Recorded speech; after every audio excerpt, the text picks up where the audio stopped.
Hello,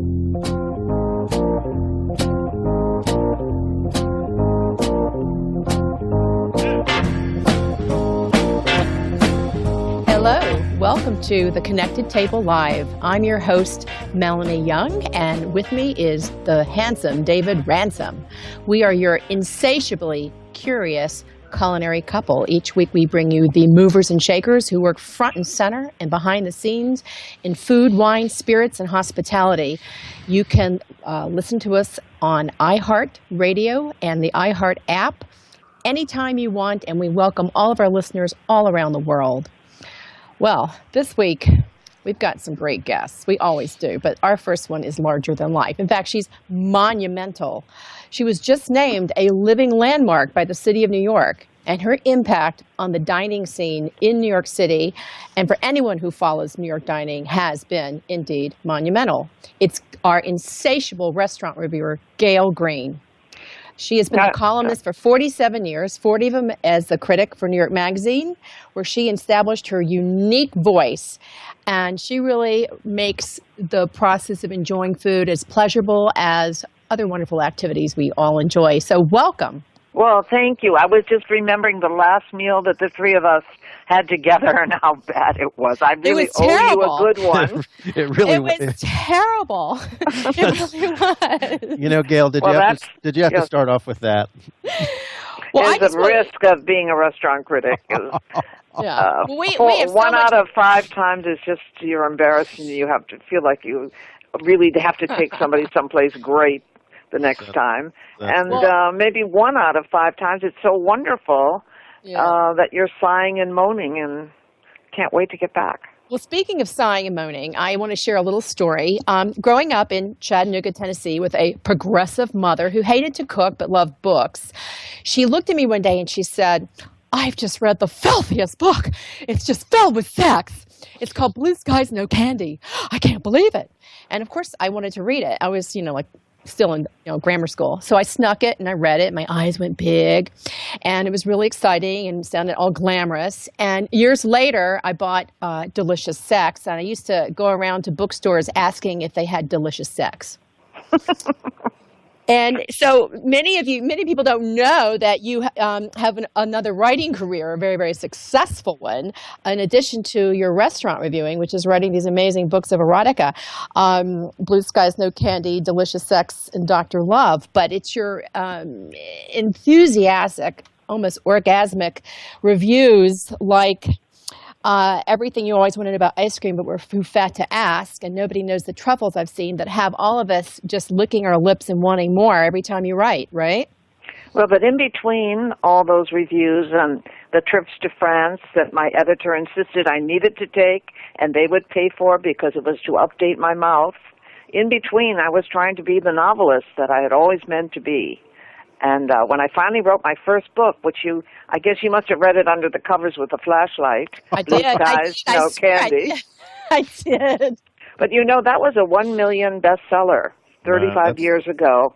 And recently I discovered I owned the e-rights, because in those days nobody even thought about asking for e-rights. It was not. Well, it didn't exist. There was not a cloud in the sky. Yeah. So I put them online. And you can download Blue Skies, No Candy, Dr. Love, and Delicious Sex, which is a kind of a funny sex guide about how to have more fun in bed. Oh, well, you describe peeling a fig like nobody I've ever known. Trust me. It's a great chapter. So anyway, you are really, in our mind, the reigning New York critic in our great city. And you, of course, have been recognized and were named a living landmark this week. Your style is unique. Your approach to food writing has always been laced with innuendo. How did you develop your style? Well, I'm not exactly sure it's innuendos. I think, well, first of all, working for New York Magazine put me in a major spotlight, because in 1968, when the magazine started, it was just the hottest thing in town, and everybody in media read it every single week. I happened to come along later, maybe several months into the magazine. The editor, Clay Felker, realized he needed a restaurant critic, and I had written one food piece for him. So he called and asked if I would be the restaurant critic, and I said, "Oh, I can't afford to work for you, Clay, because you're only going to be paying a tiddling little amount of money until the magazine makes money, and I'm making a fortune writing for Ladies' Home Journal." Anyway, when he said people were begging to be the restaurant critic so they could charge all their meals to New York Magazine, I quickly shut up and tried to talk him out of it and said, "Well, okay." And of course, the thing with Clay was that you could just do whatever you wanted in whatever style. He was really interested in power, who's there and why, and he loved writing. It never occurred to him to say, you need to do it this way or that way, or I want you to cover my favorite restaurant. Well, total freedom to choose what you wanted to do. And it's nice because so often that just doesn't happen. Having an editor that says, use your own voice, do it your way. Well, Clay was unique, and he had a bunch of writers working for him, each with a different voice. I mean, think about it. Tom Wolfe, Gay Talese, Dick Schaap, everybody had a different style. Gail Sheehy, Gloria Steinem. No one had ever let Gloria Steinem write about politics. They would give her sort of girly subjects to write about. And Clay said, "Yes, of course. You will write about politics." And he actually published Ms. Magazine inside of an early issue of New York Magazine to get her started. It was a great way to begin for her. I remember we shared the offices, half New York Magazine, and the Ms. people were kind of sitting in upside-down wastebaskets because there wasn't much room. That was a great time for New York Magazine, and now flash forward, you're not writing with New York now, but you are writing for your own blog and also Manhattan Magazine, and a few other places, right? Well, yes, I got fired in 2008, my 40th anniversary of New York Magazine, and my 40th year on the magazine. It was sort of a shock. But then New York Times wrote an article saying it was the end of an era, and suddenly people began calling me and giving me jobs and assignments and TV series, and I was reborn. And of course, all that time I had been writing on my blog, insatiablecritic.com, and so I continued to do that, and also been writing for Manhattan Magazine on a regular basis. Well, it was. I'm sorry, I must mention mode.com, where I write for foodie.com. I do every month. I do a collection of something. It could be at the moment. This month is romantic places. Another one is where I take vegetarians when I really want to have fun myself. I guess I'll be one of those people. I think you and Melanie have a date already. I just wrote "Love in the Time of Cauliflower" for Huffington Post about our the wonderful thing is refrigerators.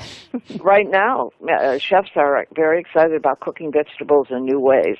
You don't have to go to a vegan restaurant and have fake chewy things that are really inedible and not much fun. You just go to your favorite great chef's restaurant like ABC Kitchen and eat. Favorite. You could order nothing but vegetables and just look at the table and be thrilled how delicious they are. So, Gail, what is tickling your G-spot when it comes to gustatory pleasure right now in the restaurant scene? Well, I think the two best restaurants this year so far are Gato, Bobby Flay's new restaurant on Lafayette Street, and Batard, Drew Nieporent's restaurant that went into where he used to have Corton, and before that Montrachet.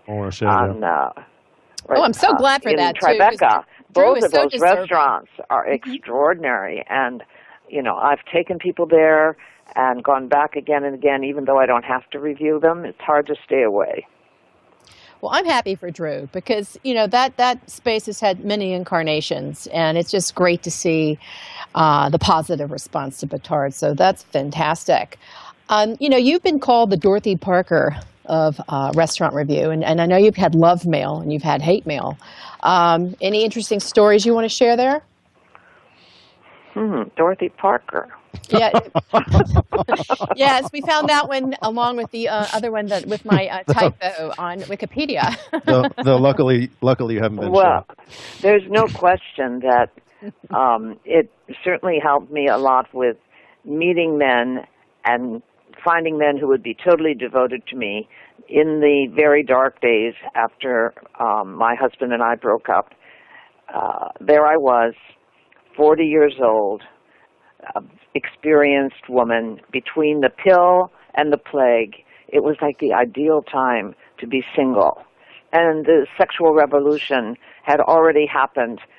We came out at the other end. And I could take whomever I chose to dinner, charge it to New York Magazine, and we could go disco dancing afterward. It was a very hot, wonderful, sexy time. Nothing was sexier, I think, than dancing. Disco dancing was like mating, like people mate and try to seduce each other in a to music, and then you have to go home and take a shower, and then dot dot so dot. that's how it was in those really free days. No, those were good days because now you get asked to write something and you barely get paid if at all, particularly with blogs. It's totally different, and everything comes out of your own pocket. Well, yes, it's very sad, I think, that just think there may be, I don't know, hundreds of thousands of food writers, some of whom work for websites of formerly powerful print media, and get paid almost nothing. They're allowed maybe to go somewhere once and write about it. Yeah, which isn't how you review a the restaurant. Indulgence, when once Clay got going and the magazine was making money, and unfortunately poor Clay did get thrown out by his board.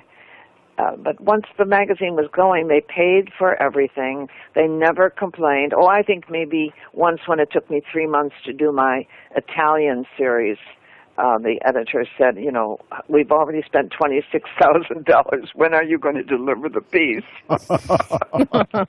Well, it's interesting you bring that up because so often these days, as Melanie just said, people go to a restaurant once and then they review it. But traditionally, you'd go 2, 3, maybe even 4 times to a restaurant so you could get every different type of experience. Hopefully they were all the same, but sometimes they weren't. And that's how you really create an honest review of a place. Well, they often were not the same because a restaurant might be really the best place for lunch and not a great place for dinner, or vice versa. It might be that suddenly the chef left and you needed to check it out one more time because there was a new chef with a slightly different menu. I was fortunate that I was able to persuade Clay that we should do it the Craig Claiborne way, because Craig Claiborne at the New York Times, who was really my principal competition in the beginning, very intimidating. He always went a minimum of 3 times, always paid, always anonymous, and Clay agreed that we should be the same, which was really important to me, and it made me feel good when Craig and I differed on something. I felt that I had, at least followed his rules, and I really felt I knew how that restaurant could be. Sure, and you really went to great lengths to conceal your identity when you dined out for your reviews, using disguises, using different credit cards. No. I never used disguises. That was the other woman. Yes, that's right. In the beginning, I never revealed that I was a woman. For several years, I covered that completely because I felt there was a certain prejudice against women as a restaurant critic, especially because of Craig and James Beard. So when it came time to publish my first book, and I knew I had to have my picture on the back of the book, I decided that I would wear a hat to cover my eyes. And so I did. But I was never able to wear a hat in a restaurant again because the hat became very famous. And whenever I did a TV show or a picture or a photo shoot, I always wore a hat pulled over my eyes. TV cameramen would try to get under it. They would complain that you can't talk if your eyes don't show. But I've looked at some of those old tapes and how eloquent that mouth was, which was about all you could see. It was a hope that when I walked into a restaurant, I had a chance to be anonymous, using other people's names and different phone numbers. Pretty soon, people began to recognize phone numbers, so you had to be careful and always use different ones. So you had to stay one step ahead of the game. Yeah, we're still doing that. Yeah, although yeah. I certainly, most of the time, there's somebody in a restaurant who recognizes me. Well, I mean, with the internet, if you Google yourself, your photos are everywhere. So I know. kind of stopped the very upsetting. Yeah, but when I don't think anybody can do it. I was going to say, when I agreed to be a judge on Top Shelf Masters, and I brought along my hats, they said, you cannot be a judge and cover your eyes. People have to look into the eyes of the judge. And, of course, I was totally seduced by the idea of being on television, and I agreed to, pull my hat up a little bit back off my face, and from that moment on, my picture was everywhere. How was that for you, being on television after you were seduced? Was it worth it? And what did you think about these? What do you think about these cooking competitions, really?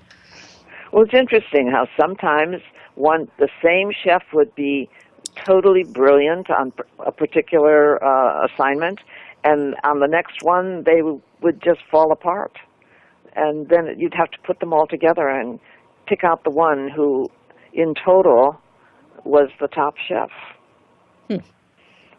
Well, I don't know. I think it's maybe gotten too many chefs to think that that's the main part of being a restaurant chef. And I really admire someone like Alfred Portali, who is in his kitchen.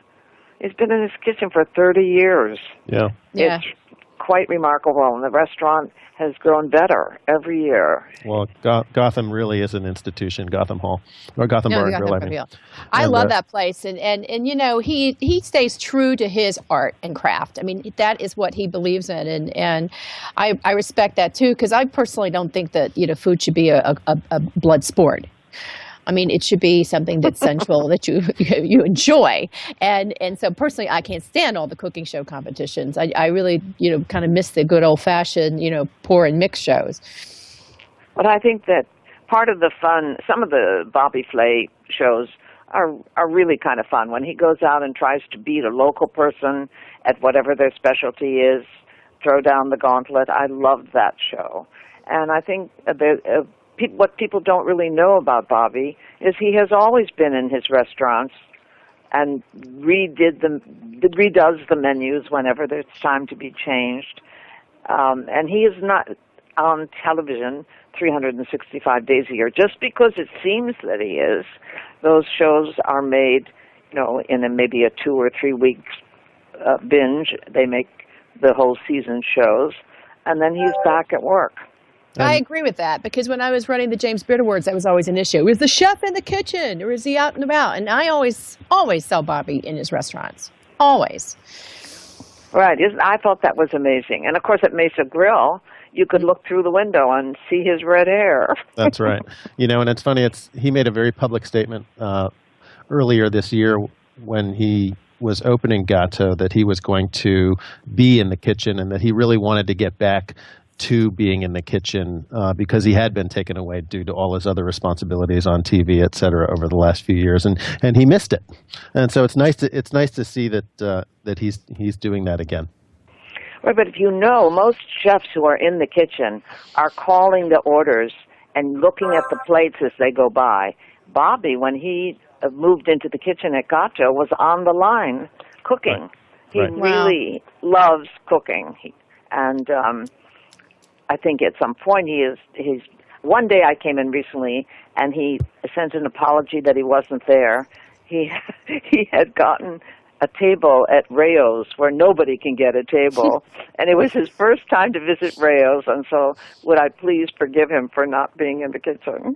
Oh my God, that's so funny. I mean, it's amazing. He scored a table at Rayo's. I mean, sometimes it's simple things like that the chefs still love and are important to them.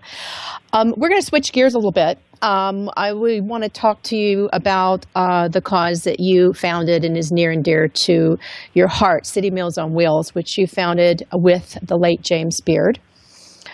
Talk to us about it and the impact it has made on some of our most special residents of New York, the homebound elderly.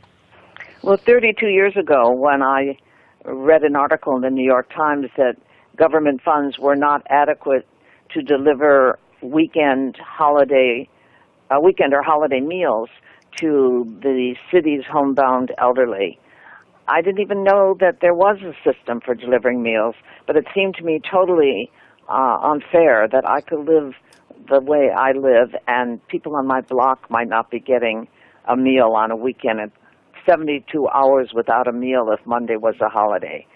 So I called James Beard, and he had read the same article, and we raised money on the phone that weekend, and $35,000.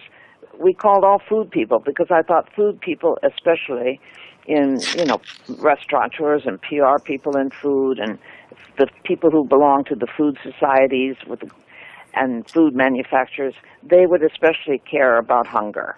And it was true because when we went on to continue to raise money, really excited that our money had bought a Christmas meal for 6,000 people who would not have had one. It was food people who were our first people on our board, and some really important New Yorkers like Bob Tisch and Lou Rudin. We had we were instantly perceived as serious, and we committed always that every dollar we raised would go only for meals, and not a dime would come out for a stamp or a phone call. That's how long it was, a dime. And we've continued to do that, and now, 32 years later, there are 18,000 people in the 5 boroughs that we feed, people in their 80s, 90s, 100s. We have a mother and a daughter, 100, and the daughter 80. Most of them cannot get out at all. They have to be carried down the steps on clinic day. They might get out on a sunny day and sit in the sun, but they can't go to a grocery store and with their walker or their cane and carry home the groceries. Many of them can no longer shop or cook for themselves and can barely get around their own apartment. So the meal that comes 365 days a year permits some of those people to live out their last years in a familiar surrounding, which is their most fervent desire is to stay where they are forever if they can. And that's the mission that I see, is we are a lifeline to those 18,000 people, some of whom you will never see because they're invisible. They cannot come out of their apartments. During the emergency, we had 1,000 volunteers during Sandy who we happened to have a full warehouse, and we sent them out climbing 12, 13, 14 flights of stairs in buildings with no power to bring a meal and water to somebody stranded on the top floor of the 10th floor. And when we handed them the meal, and they were in tears that they had not been forgotten. There was no way to evacuate those people. Right. And in several emergencies, blizzards and 9/11, that has been true. I think those particular moments when City Meals is the only one that can deliver because the city is closed down, that has been incredibly moving and inspiring for us. Totally. And we're going to be drawing to a close. I want you to share with listeners, given that we've got the holiday season coming up and people are going to be feeling extremely generous right now, where can they go to donate to City Meals on Wheels, knowing that their contributions are going to help feed people who might otherwise go hungry during the holidays? Well, it's very simple. You just go to City Meals, CITYMEALS, one word, .org, citymeals.org. You'll learn all about us, connections to who we are, recommendations from Charity Navigator and other sites that grade charities on how they raise money. And you'll learn about what your money can do. You can buy greeting cards, and each greeting card delivers a meal. Or you could just sign up to send a check, or get our phone number and call and give us your credit card over the phone. It's that time of year when we are desperately trying to raise enough money for our next budget. We will be delivering 2.2 million meals this year. Wow. That's incredible. We have 1,000 new clients that we've recently added, and we have to find a way to deliver them meals as well. I agree. We both agree. And Gail, just to wrap up, we want to acknowledge you. First of all, you were just named a living landmark, which is a big honor for the city. And it's because you have created a bridge between, building appreciation for one of the most important aspects of New York City's economy, which is restaurants. The restaurant industry employs a lot of people. So it's not only about pleasuring yourself with a good meal, but it's also putting people to work. But as important, you have created City Meals on Wheels to help feed New Yorkers who cannot go out to eat, who are homebound, and who rely on generous donations. So we want to thank you for doing both of those and making New York a better place. Thank you. That was Gael Greene, the Insatiable Critic. You can find her at www.insatiable, INSATIABLE, critic.com, and on Twitter at Gael Greene, GAELGREENE, and Facebook. She has a Facebook page, Gael Greene, as well. We want to thank her immensely.